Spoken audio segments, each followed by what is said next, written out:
राष्ट्रिय समाचारमा आशा दाहालको नमस्कार।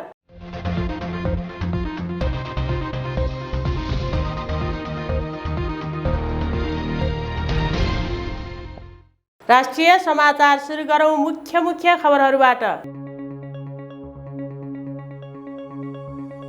आज नेपालमा विभिन्न कार्यक्रम गरेर 57औं राष्ट्रिय बाल दिवस मनाइँदै। प्रतिनिधि सभाको बैठक बस्दै बजेट पास गर्ने सत्तारूढ दलको तयारी, एमालेको अडान कायमै। बालबालिकालाई खोप उपलब्ध गराउन सरकार पूर्ण प्रयासरत रहेको प्रधानमन्त्री शेरबहादुर देउवाको भनाई। नवलपुरमा बस र ट्रक ठोकिँदा 3 जनाको ज्यान गयो, 24 जना घाइते। निपा भाइरसको संक्रमणप्रति सचेत रहन स्वास्थ्य मन्त्रालयको आग्रह। चोरी भएर अमेरिका पुगेको उमा महेश्वरको मूर्ति नेपाल फर्काइयो। र चाडपर्व लक्षित विशेष सुरक्षा योजना ल्याउँदै प्रहरी, स्वास्थ्य सुरक्षा पनि प्राथमिकतामा।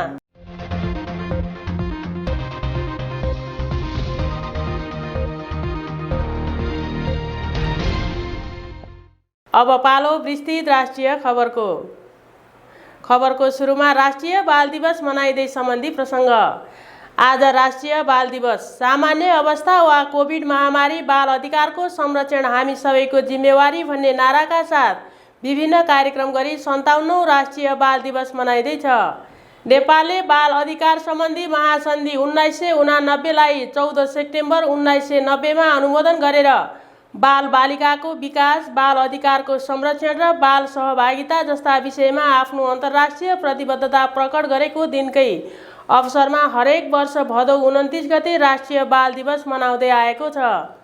नेपालको संविधानले बाल बालिकाको हकलाई मौलिक हकका रूपमा राखेको छ। पछिल्ला वर्ष विश्वव्यापी कोरोना महामारीका कारण बाल बालिकाको नियमित पठन पाठनमा भने असर पुगेको छ।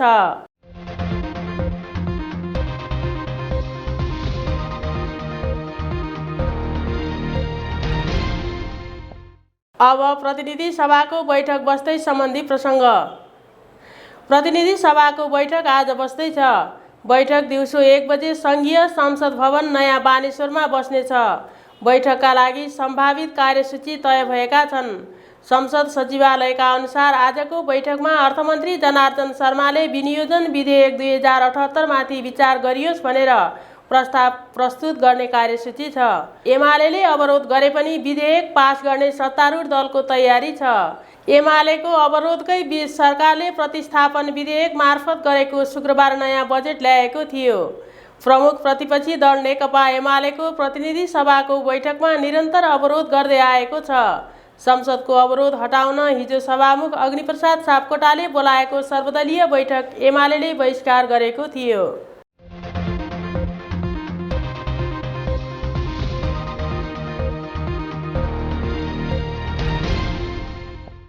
अब प्रधानमन्त्रीको शुभकामना सन्देश सम्बन्धी प्रसङ्ग। प्रधानमन्त्री शेरबहादुर देउवाले बालबालिकाका लागि कोभिड-19 विरुद्धको खोप उपलब्ध गराउने सम्बन्धमा नेपाल सरकार पूर्ण प्रयासरत रहेको उल्लेख गर्नुभएको छ। 57औं राष्ट्रिय बाल दिवसको अवसरमा देशभित्र र बाहिर रहेका सम्पूर्ण नेपाली बालबालिका एवं अभिभावकहरूमा शुभकामना व्यक्त गर्दै उहाँले कोभिड-19 बाट प्रभावित बालबालिकाका लागि प्रत्येक कोभिड अस्पतालमा कम्तीमा 20% शय्याको व्यवस्था गरिएको बताउनुभयो। कोभिड-19 को नकारात्मक प्रभावबाट बालबालिकालाई जोगाउन बालबालिकाको शिक्षा, स्वास्थ्य तथा संरक्षणका विषयमा थप प्रयास गर्न आवश्यक रहेको प्रधानमन्त्री देउवाको भनाइ छ।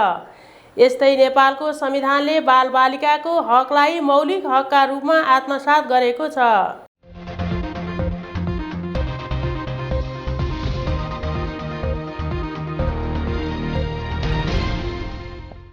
अब दुर्घटना सम्बन्धी प्रसङ्ग। नवलपरासी, बर्दघाट, सुस्ता पूर्व नवलपुरमा बस र ट्रक ठोकिँदा 3 जनाको ज्यान गएको छ। पूर्व पश्चिम राजमार्ग अन्तर्गत नवलपुरमा भएको दुर्घटनामा अरू 24 जना यात्रु घाइते भएका छन्। 2 जना महिला र 1 पुरुषको ज्यान गएको तर पहिचान नखुलेको प्रहरीले जनाएको छ।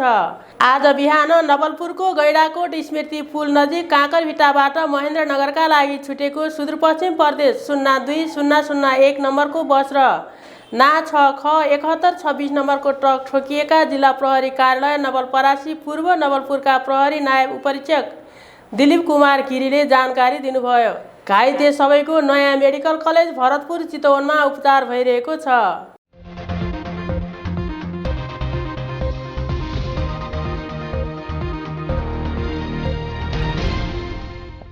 अब स्वास्थ्य मन्त्रालयको आग्रह सम्बन्धी प्रसङ्ग। स्वास्थ्य तथा जनसङ्ख्या मन्त्रालयले निपा भाइरसको सङ्क्रमणप्रति सचेत रहन आग्रह गरेको छ। मन्त्रालयले भारतमा यस प्रकारको भाइरसको सङ्क्रमण देखिएकाले नेपालमा पनि फैलन सक्ने भएकाले सचेत रहन आग्रह गरेको हो। भारतसँग खुल्ला सीमा भएकाले यहाँ पनि फैलन सक्ने भएकाले सचेत रहन आग्रह गरिएको हो। भारतको केरला राज्यमा केही दिनदेखि निपा भाइरसको सङ्क्रमण देखिएको छ।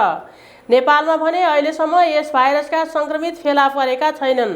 निपा भाइरस एक प्रकारको पशुबाट मानिसमा सर्ने गम्भीर प्रकृतिको रोग लाग्ने भाइरस हो। यस भाइरस प्राकृतिक रूपमा फुट ब्याट भन्ने प्रजातिको चमेरोमा पाइन्छ। यो भाइरस सङ्क्रमित चमेराबाट सुँगुर, गाई, गोरु जस्ता जनावर हुँदै मानिसमा सर्ने गर्दछ।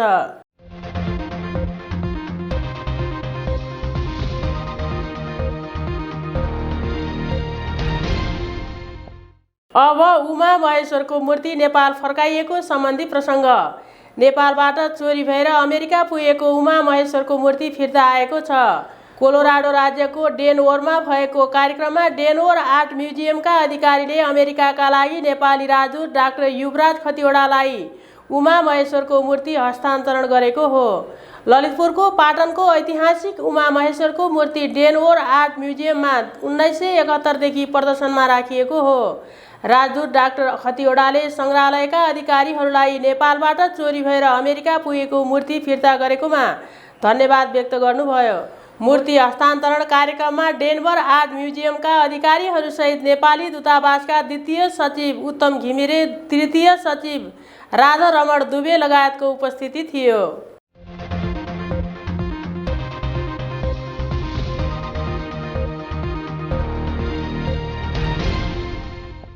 र खबरको अन्त्यमा चाडपर्वलाई लक्षित गरी विशेष सुरक्षा अपनाइँदै सम्बन्धी प्रसङ्ग।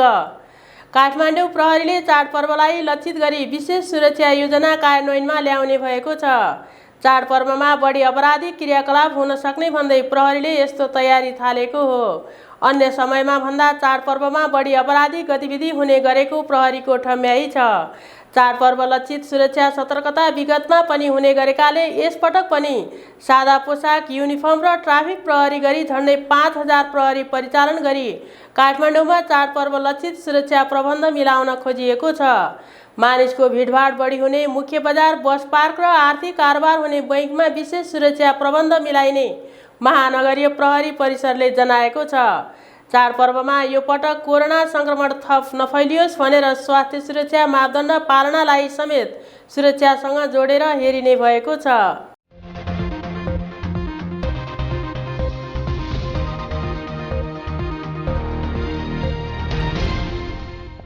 राष्ट्रिय समाचारको अन्त्यमा जाँदै मुख्य खबरहरू फेरि एकपटक।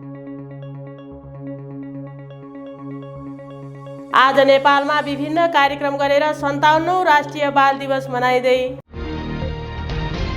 प्रतिनिधि सभाको बैठक बस्दै बजेट पास गर्ने सत्तारूढ दलको तयारी, एमालेको अडान कायमै। बालबालिकालाई खोप उपलब्ध गराउन सरकार पूर्ण प्रयासरत रहेको प्रधानमन्त्री शेरबहादुर देउवाको भनाई। नवलपुरमा बस र ट्रक ठोकिँदा 3 जनाको ज्यान गयो, 24 जना घाइते।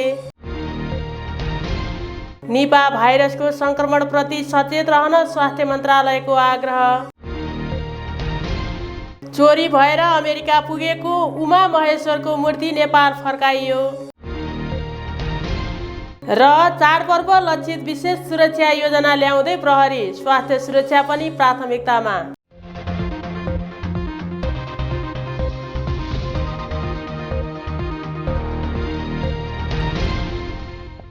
हवस् त अहिलेलाई राष्ट्रिय समाचार यति नै।